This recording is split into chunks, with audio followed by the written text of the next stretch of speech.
Concept financier clé. Aujourd'hui, nous allons parler d'IFRS 18, une norme qui transforme la manière de présenter et de lire la performance financière.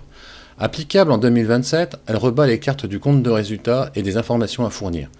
Et derrière ce qui pourrait sembler cosmétique, se cachent des enjeux très concrets pour les équipes finance et pour les analystes. Une nouvelle architecture du compte de résultat, plus claire mais plus exigeante. IFRS 18 impose une présentation standardisée du compte de résultat autour de 3 grandes catégories. Opération, investissement, financement. L'objectif, rendre les comptes comparables entre sociétés, secteurs et pays. Mais dans la vraie vie, ce n'est pas si simple. Pour classer chaque ligne, l'entreprise doit analyser la nature de son business, son modèle économique, la façon dont elle crée de la valeur. Et c'est là que le jugement professionnel entre en jeu. Concrètement, une même dépense peut être opérationnelle pour une entreprise, mais d'investissement pour une autre.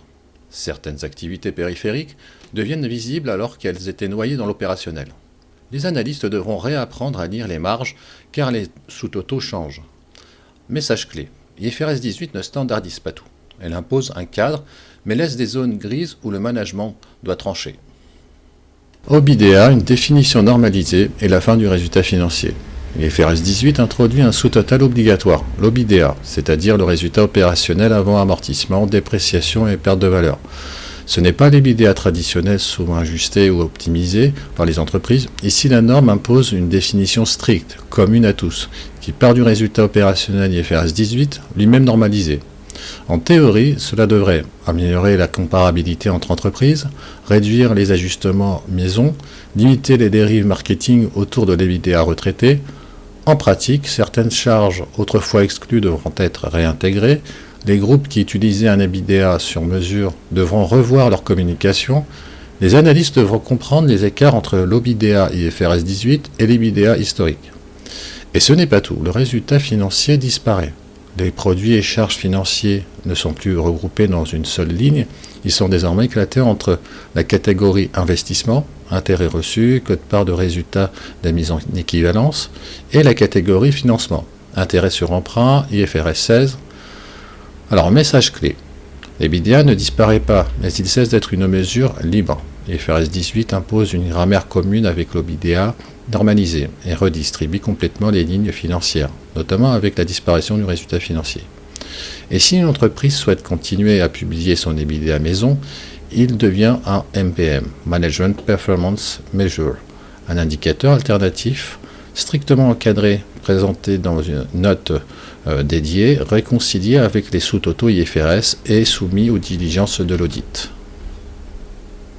Les mesures de performance alternative, la fin du freestyle. En effet, IFRS 18 encadre strictement les indicateurs non KEP. Obligation de réconciliation, interdiction de mélanger nature et fonction, transparence sur les ajustements, cohérence dans le temps.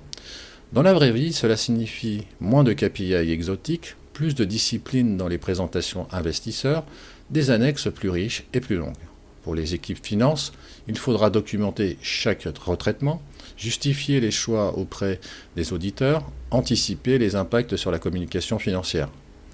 Pour les analystes, fini les EBITDA avant tout. Fini les marges retraitées sans justification, place une lecture plus rigoureuse et plus comparable. Message clé, IFRS 18 ne change pas les chiffres, mais elle change la narration financière. Et parfois, changer la narration change la perception. En conclusion, IFRS 18 marque une étape importante. Elle ne modifie pas la performance économique, mais elle modifie la façon dont on la présente, la lit et la compare.